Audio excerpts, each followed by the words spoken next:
네, 요즘 부동산 시장의 최대 관심사는 이른바 똘똘한 한 채를 겨냥한 세금 강화 여부입니다. 이재명 대통령도 어제 신년 기자회견에서 부동산 세금에 대해 비교적 상세한 입장을 밝혔죠. 세금 규제는 마지막 수단으로 생각하고 있다고 했는데 발동이 될지 안 될지, 부동산 시장은 어떻게 움직일지 윤수민 NH농협은행 부동산 전문위원 모시고 자세한 얘기 들어보겠습니다. 위원님 어서 오세요. 네, 안녕하십니까. 자, 이 주식시장 정말 코스피 5천을 달성했는데 부동산 시장도 만만치 않네요. 우리 한국부동산은 방금 최근 주간 아파트 통계가 발표됐는데 상승세가 혹시 더 커졌습니까? 어떻습니까? 예, 일단 전국 기준으로 봤을 때 예. 1월 첫 주에 비해서 지금 0.06, 0.07, 0.09% 상승으로 나왔는데요. 예. 사실 뭐 일정한 수준으로 올라가는 것처럼 이제 전국으로 나타나는데 네. 사실 가장 관심이 높은 곳이 서울이듯이 서울. 네. 서울의 상승폭이 조금은 차이를 보이고 있습니다. 일단 1월 첫 주에 0.18% 상승이었던 것이 예. 0.21%로 상승폭을 조금 키우더니 네. 오늘 발표된 자료로는 0.29% 상승으로 조금 상승폭이 좀 커지는 모습을 보이고 있습니다. 더 커졌네요. 예, 그래프에서 보시는 것처럼 예. 이 상승하는 기울기가 커졌다라는 것은 사실 저희가 그 11호 대책 전후로 봤을 때 그런 이제 상승폭이 커졌던 흐름들을 다시 보이는 거 아니냐라는 예. 식의 이제 흐름으로 보여질 수 있기 때문에 네. 그런 부분들이 조금 이제 이번 주 지표상 눈여겨볼 부분이지 않나라고 생각되는 것 같습니다. 예. 혹시 서울의 경우에 지금 0.29%면 꽤 높은 상승률로 보이는데 네. 구별로라든지 조금 어떤 분위기, 어떤 예. 차이가 조금 있나요? 뭐 역시 강남 3구가 그렇습니까? 아니면 그 외에 조금 값이 조금 낮은 지역이 좀 그렇습니까? 네, 최근 분위기 특성상 사실 이미 가격대가 많이 올라간 강남 3구나 용산 이런 곳들이 가격 상승폭을 크게 확대하기는 좀 어려운 구조이긴 합니다. 예. 그렇다 보니까 저희는 이제 이런 현상을 두고 갭 메우기라는 용어를 좀 쓰긴 하는데요. 예. 상급지와 하급지, 중급지 사이에 가격의 격차가 줄어드는 것을 갭 메우기라고 합니다. 근데 그런 현상들이 조금 구별로도 나타나는 것 같습니다. 네. 대표적으로 이제 그 강남 3구 서초에 가장 붙어 있는 동작구 같은 경우가 예. 서울에서 상당히 높은 0.51%의 상승률을 기록을 어휴. 했고요. 네. 그리고 저희가 사실 뭐 금관구라는 이름을 붙이면서 조금 이제 중급지라는 이름을 좀 타이틀을 달고 있는 관악구 같은 경우에도 0.44%가 상승을 했습니다. 예. 사실 뭐 대책 시행 이후에 강남 집값이 잡히지 않는 것들에 대해서는 네. 일반적으로 이제 강남이니까라는 인식들을 많이 가지고 계셨는데 네. 최근에 이제 뭐 노도강 그리고 금강구 이런 지역들까지 가격 상승폭이 좀 확대가 되는 모습을 보이고 있는 게 특징이고요. 네. 사실 이런 것들은 저희가 어떻게 해석을 해야 될까라고 이야기를 했을 때 예. 결국 이 지역들은 실거주자들이 많이 선택을 하게 되는 그런 실거주자들이? 지역들입니다. 예. 예를 들어서 생애 최초는 지금 주택의 LTV 규제를 조금 덜 적용받고 있거든요. 예. 그래서 일반적으로 주택을 두 번째 구입하시는 분들보다는 네. 대출을 많이 활용을 하실 수 있는 구조입니다. 네. 그렇다 보니까 이제 생애 최초로 구입하시는 분들을 실제 이제 뭐 전세 가격 상승에 대한 부분에 대한 부담으로 구입하시는 실제 수요자라고 본다고 하면요. 네. 이분들이 많이 구입하시는 가격대에 있는 지역들에서도 가격의 상승폭이 커졌다. 네. 결국 갭 메우기가 갭 메우기. 그 실제 거주자들, 실수요자들을 중심으로 네. 매매가 일어나면서 갭 메우기 현상이 좀 서울 전체로 확대되고 있다. 이렇게 이제 해석을 할 수 있을 것 같습니다. 그러네요. 근데 집값이 계속 오른다 보니까 자기가 집을 좀 확보해야 되겠다, 사야 되겠다 하는 분들이 돈을 빌릴 수 있는 최대한 돈으로 살 수 있는 자신의 형편에 맞는 네. 지역에 아무래도 수요가 늘어나면서 비싼 동네와 서서히 갭이 조금 줄어들고 있다 그런 얘기네요. 맞습니다. 지금 여러 가지 규제가 있는데 혹시 거래량도 지금 분위기가 조금 늘고 있다 이런 통계도 좀 나오던데 많이 네. 늘고 있어요? 사실 거래량은 아직까지 통계를 가지고 이야기하기는 조금 좀 통계가 축적되는 시간이 좀 걸리기 때문에 말하기 조금 이를 것 같긴 한데요. 예. 저희가 평균 이제 4천 건, 5천 건 정도 서울에서는 아파트 매매 거래량 그 정도 월 평균으로 보고 있는데 예. 다만 이제 이 거래량 자체는 조금 줄었을 것으로 판단을 하고 있습니다. 예, 근데 지금 이제 저희가 이런 현상들을 거래량은 줄었는데 네. 가격은 상승하는 이런 이제 현상들을 두고 뭐 부동산 시장에서는 이례 현상이다라고 이야기를 합니다. 이례적이다라고 이례적이다. 해서 네. 맞습니다. 그런데 그런 이례 현상들이 나타나고 있는 이유가 뭐냐라고 보면은 예. 결국 매물이 크게 줄었기 때문이라고 분석을 하게 되는 거거든요. 지금 11호 대책 시행 이후에 네. 서울의 아파트 매물 증감을 봤더니 매물이 한 15% 이상 줄었다라는 식의 통계들이 나오고 있습니다. 예. 결국 수요자들이 마음은 급한데 네. 살 수 있는 아파트 매물들은 줄어들었다 보니까 네. 여기서 높게 형성된 호가에서도 거래를 하게 되고요. 예. 그런 것들이 거래량 자체는 많지는 않지만 가격을 계속해서 상승시키고 또 호가를 상승시키는 예. 그런 형태의 반복을 가지고 있다. 예, 그렇게 분석할 수 있을 것 같습니다. 네, 그러네요. 여러 가지 정부 대책에도 불구하고 이제 시장이 거래는 줄었습니다만 가격이 오르니까 이제 관심은 과연 정부가 예고한 공급 대책이 얼마나 나올 것인가. 그리고 시장이 그래도 잘 안 잡히면 아마 세금을 더 높이지 않겠나. 이게 이제 최대 관심 같은데요. 네.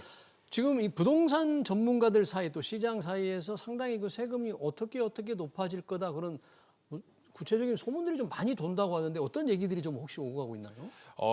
실제로 지금 시장에서 가장 이제 좀 두려움에 떨고 계신 분들은 네. 고가 주택을 가지고 계신 분들인 것 같습니다. 예. 저희가 고가 주택에 대해서 딱히 정의를 내릴 수는 없긴 하지만 일단 그냥 비싼 아파트 30억 넘는 그런 아파트들 3, 같은 40억 경우, 예, 이상. 그런 것들, 예. 예, 하는 것들 같은 경우에는 일단 금액 자체가 많이 올랐기 때문에 세금에 대한 부담이 커질 수밖에 없는 구조가 네. 가지고 있습니다. 네. 그래서 그런데 여기서 지금 전반적으로 기조 자체가 고가 아파트에 대한 세액 부담을 조금 증가시키겠다. 그게 보유세가 되었건 종부세가 되었건 예. 여기에 뭐 다주택자의 경우에는 일단 그런 세금 부담에 대한 부분이 더 커질 수 있다라는 이제 그런 예. 어찌 보면 아직 확정된 부분은 하나도 없지만 네. 그런 가능성을 염두에 두고 시장들이 대응을 하고 인식을 하고 있기 때문에 예. 그런 부분들이 좀 이제 두렵게 받아들여지는 부분인 것 같고요. 네. 사실 세금은 세부담이 커지는 경로는 크게 4가지 정도로 저희가 네 정리를 가지요? 하고 있습니다. 네. 예. 일단 첫 번째 말씀드린 것처럼 주택 가격이 올라가면은 당연히 세 부담은 커지게 될 그렇죠. 겁니다. 그건 자정스럽게. 예. 네. 그리고 두 번째는 직접적으로 세율을 올리는 부분이 그렇죠. 있습니다. 세율. 세 번째가 이제 공정시장 가액 비율이라고 해서 아, 네. 그 지표를 올리는 것, 비율을 올리는 것, 예. 그리고 공시 가격 현실화율을 올리는 것 이렇게 총 4가지 정도를 가지고 보유세를 올릴 수 있다라고 이제 이야기를 하는데요. 예. 일단 첫 번째로 가격이 특히 고가 아파트들 중심으로 많이 올라갔기 때문에 네. 세 부담이 작년에 비해서 올해 크게 증가하는 것은 뭐 사실입니다. 네. 그리고 지금 일단 뭐 세율은 건들지 않을 것 같다라고 이야기를 하고 있는 게 세율은요? 일반적인 네. 분위기이고요. 예. 세 번째가 이제 공정시장 가액 비율 같은 경우에는 이게 종부세와 재산세가 따로따로 지금 적용이 될 수 있는데 예. 네, 그 부분들도 좀 종부세에 대해서는 조금 더 비율이 높아지고 상향이 될 수 있지 않을까라는 그런 추측들은 조금 하게 되는 것 같습니다. 이게 뭐 사실상 세율 인상 효과가 있는 거잖아요. 세금이 늘어나니까. 맞습니다. 네. 예, 그래서 세금 직접적으로 올릴 수 있는 그런 부담 그렇게 되기 때문에 이 부분이고 마지막으로 네. 공시가격 현실화율은 일단 26년에는 올리지 않는 걸로 작년에 이제 예. 발표가 됐기 때문에 네. 그런 부분을 본다면은 뭐 상승의 폭은 제한적이겠으나 네. 일단 보유세가 작년에 비해서 올해 증가하는 것은 뭐 어쩔 수 없이 당연하게 맞닥뜨려야 되는 현실이다라고 이제 인식을 하고 계신 것 같습니다. 네. 어제 이재명 대통령이 세금에 대해서 좀 상세한 입장을 좀 비교적 길게 밝혔습니다. 특히 세금 문제에 대해서 세제를 통해서 부동산 정책하는 것 당분간 고려하지 않는다. 그러니까 뭐 세율을 올리거나 하는 건 없을 것 같다는 점을 시사했는데 하지만 세금이 유효한 수단이어서 뭐 안 쓸 이유가 없다. 뭐 이렇게 또 얘기를 했는데요. 네. 가장 관심을 끌었던 게 아까 말씀하신 대로 이제 비싼 아파트에 대해서 보유세, 특히 이제 종부세를 어떻게 할 거냐 그러는데 오래 갖고 있다고 해서 지금 세금을 깎아주는 제도가 있잖아요. 네. 장기 보유 특별 공제. 맞습니다. 근데 이 부분이 1주택자도 있고 2주택 이상 다주택자도 있을 텐데 이 부분 좀 어떻게 얘기가 되고 있는지 어제 이재명 대통령의 얘기만으로 좀 선명치가 않은 것 같아요. 네, 일단 어제 이제 예. 기자 간담회에서 이제 느꼈던 부분들을 그냥 뭐 저희 그 워딩대로 받아들여야 되는 부분들은 일단 있다고 생각합니다. 그냥 어제 이야기했던 게 유효한 수단이긴 하지만 규제 수단으로 세금을 전용하는 것은 바람직하지 않다라는 네. 이제 말씀을 하셨는데 일단은 그 말은 그대로 받아들이는 게 맞다라고 생각을 하고요. 네. 이게 처음에 이제 대통령 후보자 시절부터 세금으로 집값을 잡지는 않겠다라는 이제 공약들을 계속 이야기를 했었고, 그러니까 그 워딩 그대로 예. 이번에 기자간담회에서 발표된 내용도 이어진 것들이다라고 이제 그렇게 네. 포괄적으로는 보고 있는데, 네. 다만 어제 이제 이야기했던 것 중에 세금으로 집값을 잡는 게 최후의 수단이 될 수는 있다라는 네. 이제 그런 멘트가 있었습니다. 네. 그 부분에 대해서는 말씀하신 대로 이제 어떤 방법이 됐건 이게 장기보유 특별공제가 네. 됐건 뭐든지 됐건 이제 기조 자체는 그래도 지금까지는 하지 않겠다라는 부분이지만 네. 그래도 불가피한 상황에서는 세금 규제를 어떤 식으로든 할 거다라고 네. 이제 받아들이는 게 예. 좀 일반적인 시선인 것 같긴 예. 하고요. 그리고 장기보유 특별공제 네. 같은 경우에는 일단 지금 이게 보유와 거주를 했을 때 보유와 거주 그렇죠. 예, 그것들을 가지고 예. 그 장기보유 특별 공제율이 이제 네. 축적되게 됩니다. 네. 그렇게 해서 총 보유했을 때 40% 네. 그리고 거주했을 때 40% 더해서 총 80%까지 네. 최대 80%까지 이제 이걸 공제를 해주게 되는 부분인데요. 네. 얘는 양도 차익에 대해서 80%를 감면해 준다라는 그런 식으로 해석하시면 되는데, 이게 지금 보유를 하기만 해도 규제 지역 외 지역 같은 경우에는 2년 이상 보유를 하기만 하면은 이 장기 보유 특별 공제의 대상으로 적용이 되게 됩니다. 네. 실제로 거주를 2년 하지 않더라도 보유만 가지고만 해도. 있어도 예. 네. 그러면은 2년을 시작해서 이게 기간이 늘어날수록 보유에 대한 부분들에 대해서 장기 보유 특별 공제를 할 수 그런데 있다는 규제 지역 부분이거든요. 아닌 곳을 말씀하시는 거죠? 맞습니다. 네. 예. 네. 규제 지역인 경우에는 거주를 해야지만 해야 또 되고요. 가능한 부분이고요. 그렇다 보니까 그럼 다주택자 같은 경우에는 내 집 말고 다른 집이 있는 사람이기 때문에 예. 사실은 이게 장기 보유 특별 공제의 대상이 될 수 있냐 없냐에 대한 부분들을 이제 이야기하는 건데, 아. 다주택자가 내 집을 하나 더 가지고 있는데 이거를 보유만 하고 있어도 장기 보유 특별 공제의 대상이 될 수 있다라는 부분으로 이제 해석을 해야 되는 부분이거든요. 지금 그렇습니까? 지금 다주택자도 비규제 지역에서 네.